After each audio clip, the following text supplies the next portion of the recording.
ಹರಿ ಓಂ ಸಾಯಿರಾಮ್. ಶ್ರೀ ಸಾಯಿ ಸಚ್ಚರಿತೆ ಅಧ್ಯಾಯ 21. 21ನೇ ಅಧ್ಯಾಯದಲ್ಲಿ ಬರುವ ವಿಚಾರಗಳು: ಶ್ರೀ ವಿನಾಯಕ ಠಾಕೂರ, ಅನಂತರಾವ್ ಪಾಟಣ್ಕರ್, ನವವಿಧ ಭಕ್ತಿ ಮತ್ತು ಪಂಡರಾಪುರದ ವಕೀಲ. ಪೂರ್ವಜನ್ಮದ ಪುಣ್ಯ ವಿಶೇಷಗಳ ರೂಪದಲ್ಲಿ ನಮ್ಮ ಅದೃಷ್ಟದಿಂದ ನಮಗೆ ಸಾಧು ಸಂತರ ಸಂಪರ್ಕ ಬಂದು ನಮ್ಮ ಕಲ್ಯಾಣವಾಗುತ್ತದೆ ಎಂದು ತೋರಿಸಲು ಗ್ರಂಥಕರ್ತರು ತಮಗೆ ಸಂಬಂಧಿಸಿದ ಒಂದು ಘಟನೆಯನ್ನು ವಿವರಿಸುತ್ತಾರೆ. ಹೇಮಾಡ್ ಪಂತರು ಕೆಲವು ಕಾಲ ಬಾಂದ್ರಾದಲ್ಲಿ ಮ್ಯಾಜಿಸ್ಟ್ರೇಟ್ ಆಗಿದ್ದರು.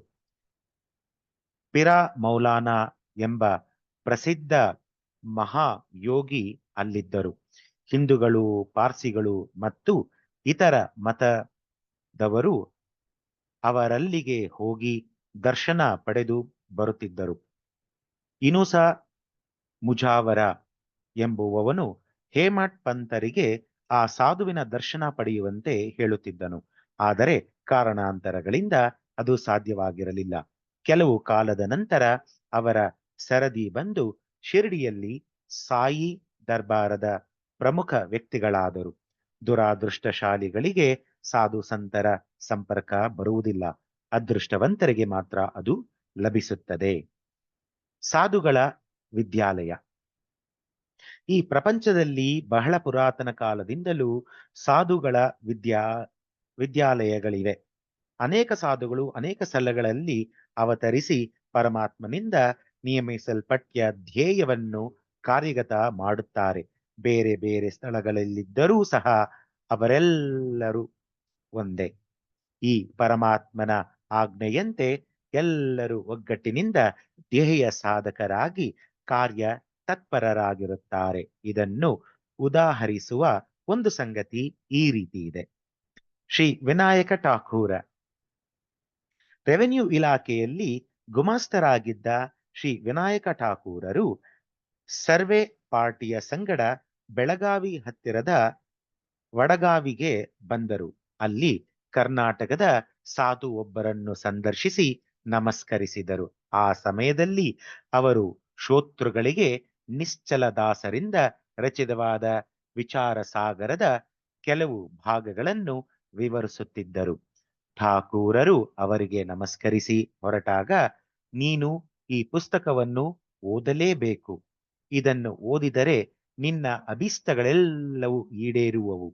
ನೀನು ನಿನ್ನ ಕಾರ್ಯಕ್ಕೋಸ್ಕರ ಮುಂದೆ ಉತ್ತರ ದಿಕ್ಕಿಗೆ ಪ್ರಯಾಣ ಮಾಡುವೆ.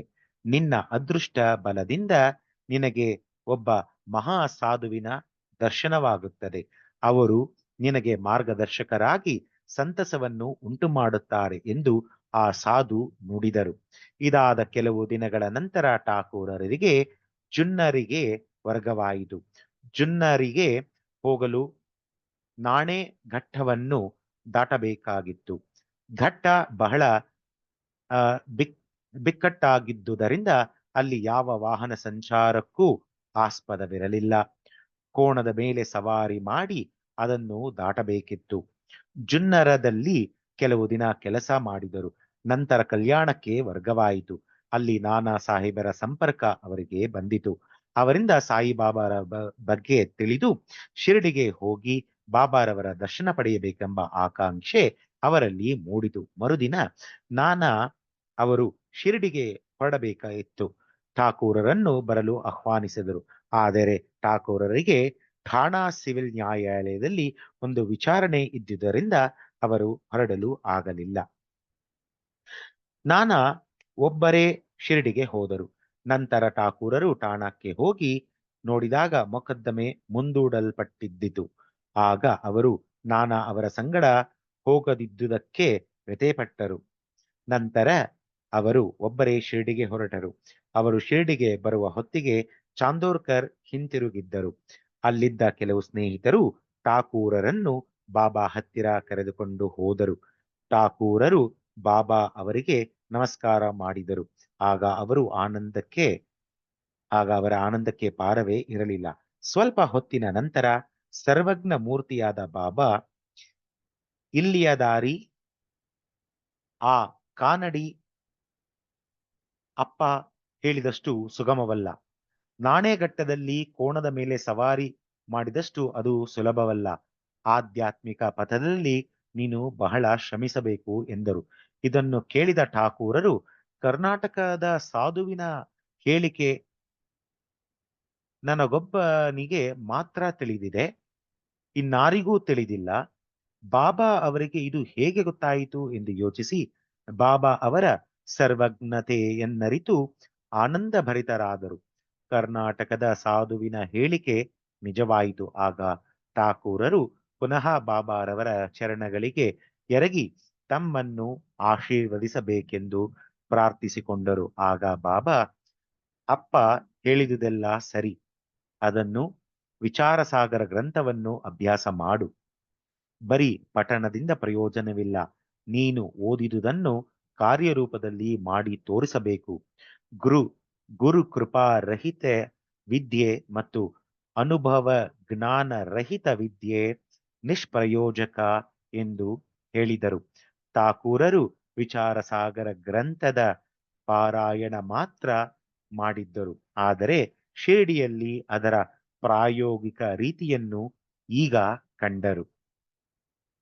ಅನಂತರಾವ ಪಾಟಣಕರ್. ಒಮ್ಮೆ ಪುಣೆಯ ಶ್ರೀ ಪಾಟಣಕರರಿಗೆ ಬಾಬಾರವರನ್ನು ಕಾಣಬೇಕೆಂಬ ಆಸೆಯುಂಟಾಯಿತು. ಶಿರಡಿಗೆ ಬಂದು ಬಾಬಾರವರ ದರ್ಶನ ಪಡೆದರು.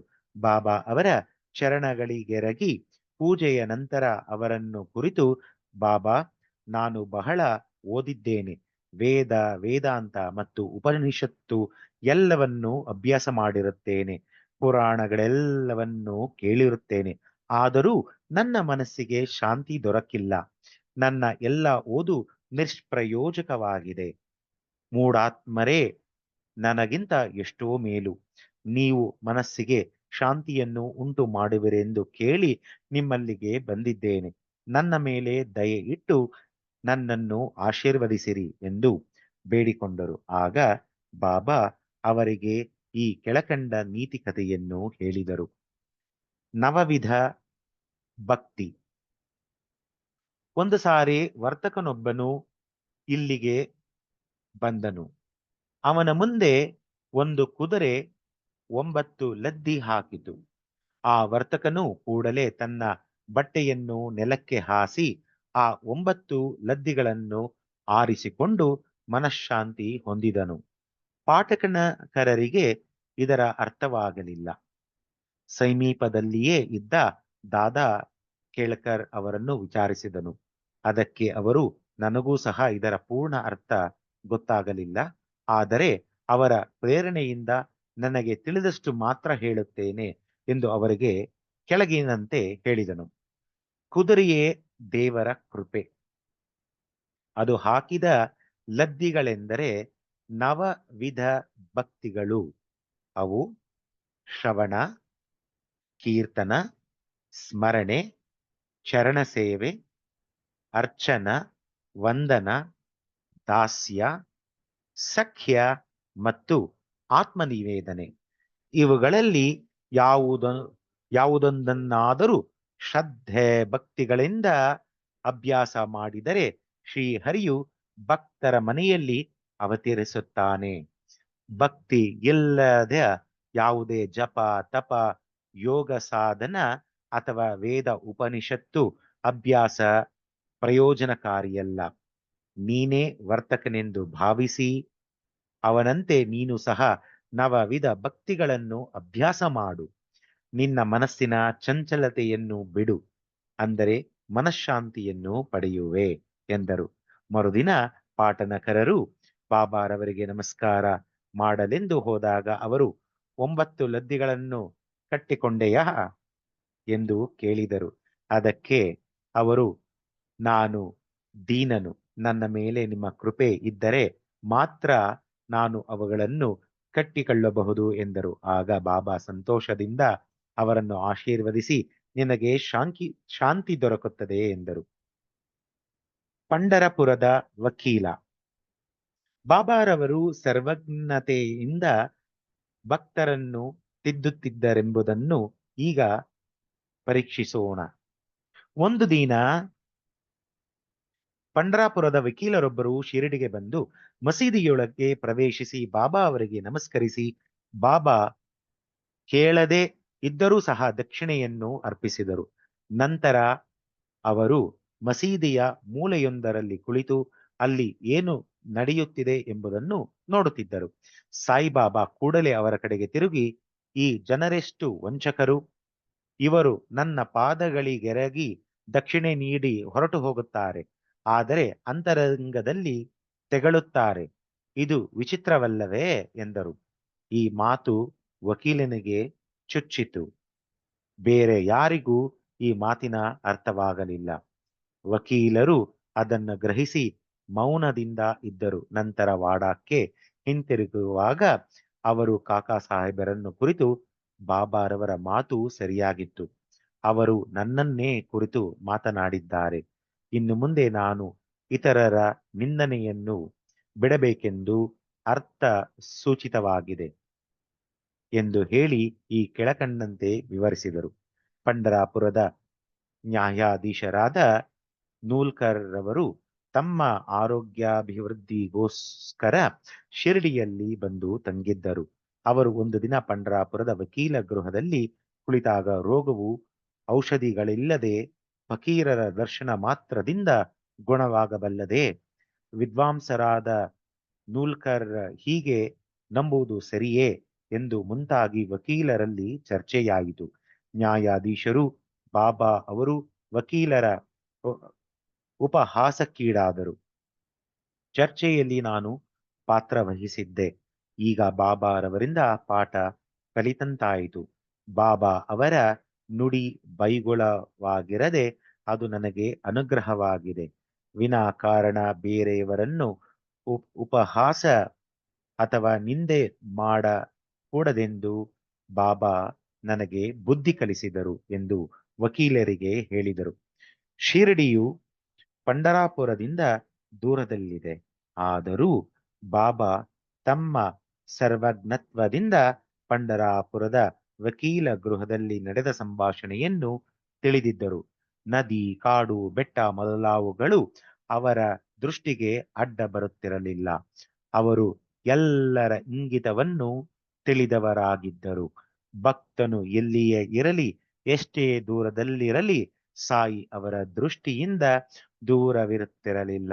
ಈ ಘಟನೆಯಿಂದ ವಕೀಲರಿಗೆ ಜ್ಞಾನೋದಯವಾಯಿತು. ಸನ್ಮಾರ್ಗ ಪ್ರವರ್ತಕರಾಗಲು ಸಾಧ್ಯವಾಯಿತು. ಈ ಕಥೆಯು ವಕೀಲರಿಗೆ ಸಂಬಂಧಿಸಿದಾದರೂ ಎಲ್ಲರಿಗೂ ಅನ್ವಯಿಸುವ ಹಾಗಿದೆ. ಆದುದರಿಂದ ಎಲ್ಲರೂ ಇದನ್ನು ಗಮನಿಸಬೇಕು. ಸನ್ಮಾರ್ಗ ಪ್ರವರ್ತಕರಾಗಲು ಶ್ರಮಿಸಬೇಕು. ಓಂ ತತ್ಸತ್.